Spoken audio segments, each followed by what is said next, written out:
नमस्कार, मी माधवी. मी एक working Maugham आहे. 2 मुलांची आई आहे आणि तुमच्यासारखीच सगळ्यांना खुश ठेवण्याचा प्रयत्न करणारी एक साधी स्त्री आहे. पण एक प्रश्न आहे तुमच्यासाठी. शेवटचा वेळ कधी होता जेव्हा तुम्ही स्वतःसाठी नो म्हणालात, की अजूनही तुम्ही हो म्हणत आहात आणि जिथे तुमचं मन ओरडतंय नाही? आपण सगळ्या वर्किंग मॉम्स एक कॉमन प्रॉब्लेम फेस करतो. सगळ्यांना खुश ठेवण्याचा प्रेशर. ऑफिसमध्ये हो, घरी हो, नातेवाईकांना हो, मुलांना हो आणि शेवटी स्वतःला नो. हो, आपण स्वतःलाच नकार देतोय. स्वतःसाठी वेळ नाही, स्वतःच्या फिलिंग्सकडे इग्नोर, स्वतःच्या हेल्थकडे दुर्लक्ष आणि मग एक दिवस आपण मेंटली आणि इमोशनली थकून जातो. एक दिवस मी खूप थकलेले होते. ऑफिसचं प्रेशर, घरी काम, मुलांची जबाबदारी आणि त्यात एक फोन आला. आज थोडं ये ना, थोडं काम आहे. माझ्या मनात एकच आवाज आला, आज नको, मला आराम हवाय. पण मी काय केलं? हो येते असं म्हणाले. आणि त्या दिवशी मी स्वतःला पुन्हा एकदा नो म्हटलं. त्या दिवशी मला एक गोष्ट कळली, सगळ्यांना खुश ठेवताना मी स्वतःला हरवत होते. नो म्हणणं म्हणजे स्वार्थीपणा नाही, ते सेल्फ रिस्पेक्ट आहे. जर तुम्ही स्वतःसाठी उभे राहत नाही तर कोणीच तुमच्यासाठी उभे राहणार नाही. आज आपण एक छोटा एक्सपेरिमेंट करणार आहोत. नो म्हणण्याचा पहिला प्रयत्न.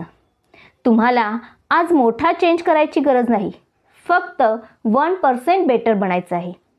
पहिली स्टेप म्हणजे छोट्या गोष्टींना नो म्हणा. आपण थेट मोठ्या गोष्टींना नो म्हणायला गेलो तर भीती वाटते, गिल्ट येतो आणि आपण परत हो म्हणतो. म्हणून ब्रेनला ट्रेन करा स्मॉल विन्सपासून. कोणी अचानक फोन केला आणि 30 मिनिटं गॉसिप करायला बोलवलं. ऑफिसमध्ये तुमच्यावर एक्स्ट्रा काम टाकलं. नातेवाईकांनी अचानक फोन केला. इथे नो म्हणणं सेफ आहे. त्यासाठी तुम्ही म्हणू शकता, आता थोडं बिझी आहे, नंतर बोलूया. आज शक्य नाही, थोडा रेस्ट घेते. मी हे काम आज घेऊ शकत नाही. मी सध्या अवेलेबल नाही. तुमचा वेळ प्रेशियस आहे, तो सगळ्यांसाठी नाही. जेव्हा तुम्ही छोट्या गोष्टींना नो म्हणता तेव्हा तुम्ही स्वतःला सांगता, मी महत्त्वाची आहे. दुसरी स्टेप म्हणजे गिल्ट वाटू देऊ नका. प्रॉब्लेम काय आहे माहीत आहे? नो म्हटलं की मनात लगेच थॉट्स येतात. मी वाईट आहे का? लोक काय म्हणतील?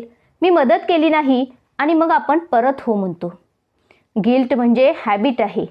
लहानपणापासून आपण शिकलेलो आहोत, नेहमी हो म्हणा, चांगलं वाटेल. पण हो म्हणणं म्हणजे स्वतःवर अन्याय करणं. मी नो म्हणते म्हणजे मी वाईट नाही, मी माझी एनर्जी प्रोटेक्ट करते. मी स्वतःला प्रायोरिटी देते.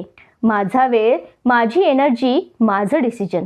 जर तुम्ही थकलेले असताना हो म्हणालात तर उद्या तुम्ही फ्रस्ट्रेटेड होणारच. म्हणून थोडा गिल्ट आज, पण पीस उद्या. तिसरी स्टेप म्हणजे सिंपल आणि पोलाईट राहा. आपल्या मनात एक भीती असते, नो म्हटलं की लोक रागावतील, आपण रूड वाटू. म्हणून आपण ओव्हर एक्सप्लेन करतो किंवा खोटं कारण देतो. म्हणूनच फक्त नो म्हणा. सिंपल, शॉर्ट आणि रिस्पेक्टफुल. तुम्हाला जस्टिफिकेशन द्यायची गरज नाही. त्यासाठी पॉझिटिव्ह सेंटेन्स तुम्ही वापरू शकता. आज शक्य नाही, पुढे कधीतरी बघू. मी सध्या हे हँडल करू शकत नाही. मला थोडा स्वतःसाठी वेळ हवा आहे. थँक्स फॉर आस्किंग, पण आज जमणार नाही. लक्षात ठेवा, नो म्हणजे फाईट नाही, तो एक बाउंड्री आहे. मी नो म्हणते तुमच्या विरुद्ध नाही, मी यस म्हणते माझ्यासाठी. सुरुवातीला ऑकवर्ड वाटेल, थोडा गिल्ट येईल, पण हळूहळू स्ट्रॉंगर व्हाल, कॉन्फिडेंट व्हाल आणि सर्वात महत्त्वाचं स्वतःला हरवणं थांबवाल. ज्या दिवशी तुम्ही नो म्हणायला शिकता त्या दिवशी तुमचं आयुष्य बदलायला सुरुवात होते. तुम्हाला स्वतःसाठी वेळ मिळतो, तुमच्या मेंटल हेल्थ इम्प्रूव्ह होतो, तुमचा कॉन्फिडन्स वाढतो आणि सर्वात महत्त्वाचं, तुम्ही तुमच्या मुलांसाठी एक्झाम्पल बनता. आजचा टास्क खूप सिंपल आहे. आज एक तरी नो म्हणा, छोट्या गोष्टीत गिल्ट न घेता स्वतःसाठी, आणि कमेंटमध्ये नक्की सांगा, आज मी कुठे नो म्हटलं. लक्षात ठेवा, तुम्ही सगळ्यांसाठी नाही पण स्वतःसाठी नक्कीच आहात. नो म्हणणं म्हणजे तुमच्या आयुष्याला यस म्हणणं.